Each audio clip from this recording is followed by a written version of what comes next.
This is a photo of a man who just said that shootings are a fact of life, giving a speech behind bulletproof glass surrounded by guards on every corner. And this photo perfectly highlights the hypocrisy of Republicans who don't care until an issue affects them personally or affects their family. And the hypocrisy of Republicans will be a common theme throughout this video. It's been a common theme in America for the past decade, because I have another clip of Jesse Waters saying something so egregious live on Fox News that it would have ended the career of any normal journalist in any normal reality. But Fox News, the people there are not journalists. I don't want to waste a second of your time. Let's jump into it. All that I ask is that you leave a like on the video below and make sure you subscribe to the Mockler channel. So in this first clip, Lawrence O'Donnell shreds Trump for Trump proposing holding the next economic forum in New York in Venezuela. Very American thing to say.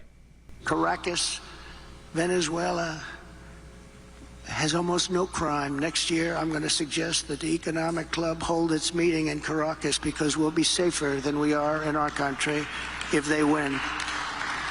We'll be far safer.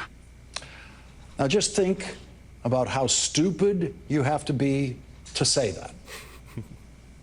Then think about how stupid you have to be to clap for that. Boom, boom, boom. Double hit right there. That banger at the end, the punchline at the end was absolutely perfect. This brings us on to this clip of Jesse Waters saying something so egregiously disgusting. Now, to catch you up to speed, the DOJ came out with an indictment of a media company called Tenet Media and two people that founded it, Lauren Chen and her husband. These people have been taking money from Russians to spread Russian propaganda. They have contracted multiple content creators, people like Tim Pool, Dave Rubin, Lauren Southern, to essentially spread this Russian propaganda. Tim Pool claims that he was tricked into doing this, and the DOJ claims that as well, but either way, they have been spreading Russian propaganda and been getting paid hundreds of thousands of dollars. And what do the Republicans at Fox News decide to do? Do they take America's side and say Russia sucks? I'm glad that the DOJ is calling out Russia for trying to meddle with our American elections.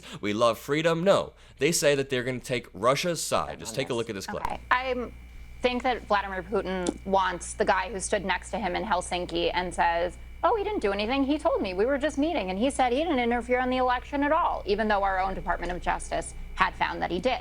What I find interesting about everyone's analysis thus far on this topic is that you're leaving out the juiciest tidbit, which is that the Russians were paying Tim Pool and Benny Johnson $400,000 a month for a weekly video that would go out to their millions of followers. $400,000 a month? Yes, more than Hunter Biden was making. You know, I'm available too if you want to pay me for that money.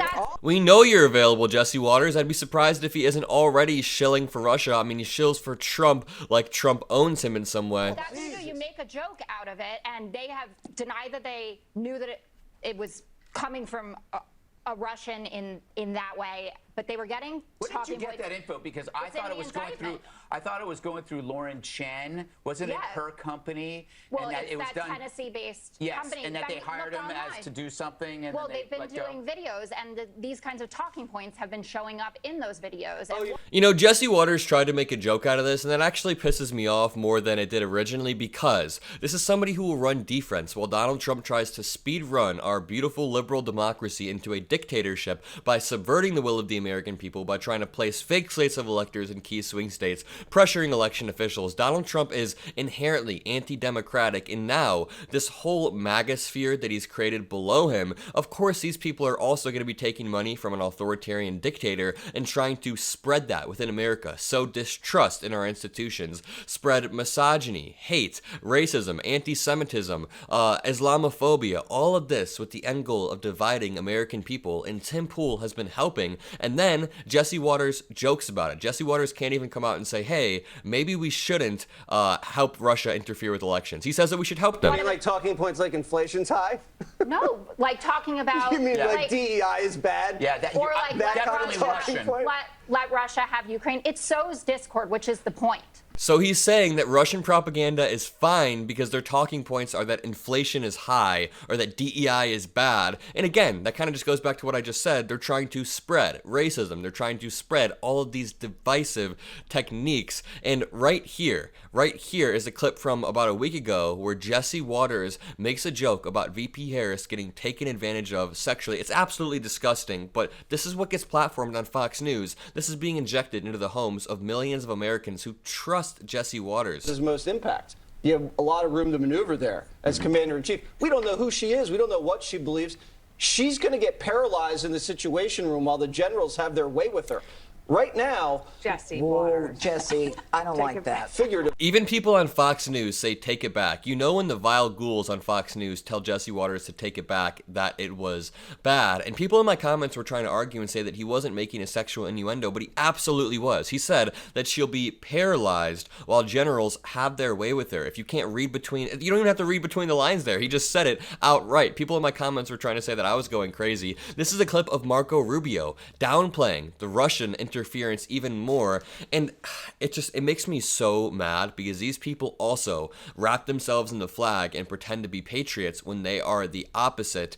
And I think the most disgusting part about it all is that when Trump inevitably leaves the political sphere, I mean, he's getting old, in a decade he may not be around, I think these people like Marco Rubio will pretend like they were never really on the MAGA train. I could see Jesse Waters and Tim Pool, we know these people have no spines, I could see them being like, yeah, I never really liked Trump anyways, I just was doing my job, and they're gonna get away with it unless we hold them accountable. That's why these videos are important. Every one of those stories are real and truthful. Can you explain to me and this audience what that indictment's about? Okay, so disinformation is something totally different from what they are going after or describing. Disinformation is when you make up things that aren't true and you spread it so people think they're true. In this particular case, we are talking about pre-existing political opinions in the United States. These are pre-existing political opinions that have existed well before any Russian engagement. No, this is not true. I mean, Russians have been interfering with not only U.S. elections, but just they've been running psyops on the U.S. since the Cold War, maybe even before. But during the Cold War is when they really refined their tactics. And ever since the Cold War, they've been quickly refining their tactics, getting better and better, and in this new information era, Russia has been spreading disinformation about Ukraine since 2014, since Euromaidan, probably since 2008, so Marco Rubio is dead wrong, and when he says we're talking about pre-existing political opinions, people had the pre-existing political opinion that Russia is totally justified in invading Ukraine. I mean, it's just absolutely insane, and the fact that Marco Rubio, the thing is, I think Marco Rubio can connect the dots. I think he knows what's happening here, but I think he's playing dumb on TV. I've seen him talk about this before, and he understands the threat that Russia poses, but he's definitely playing dumb. Here's a clip of Donald Trump. Look at this screenshot of him. Here's a clip of Donald Trump saying that his supporters make up 75, maybe 80% of the country. I hope they're going to be fair. We're putting a lot of reliance on a network which is known for being extremely hostile to the people in this room and to, I think, 75, 80% of the country, if you want to really know the truth. Oh yeah, I do want to really know the truth from you, Trump. I mean, if that were true, that makes the 2020 election even more sad because he got whooped by 7 million votes. Where were those other 40% of people, Trump? And then finally, here's Trump saying that President Xi is a very close friend, and it's just very weird. It's very weird how Donald Trump always praises authoritarian dictators. And I've said this before in the past. If Donald Trump said that Vladimir Putin was smart, I would be like, okay, he's probably just being charitable. Vladimir Putin probably is a smart dude. But Donald Trump says that Vladimir Putin is smart, and then he says that he's a brilliant person, and they have a very close friendship. That's already weird. And then the next breath, he'll say that Justin Trudeau is a low IQ, terrible person. So what does it tell you when he gravitates towards authoritarian leaders? I had a great relationship with President Xi of China. Really very close relationship. Now look, he likes China, I like us, so... But I don't want to sound foolish. He was my dear, dear friend. He's a tough guy. He's a fierce person. He's literally just praising him, and he was your dear, dear friend because you're easy to take advantage of, and Xi Jinping knew that he could take advantage of you easily.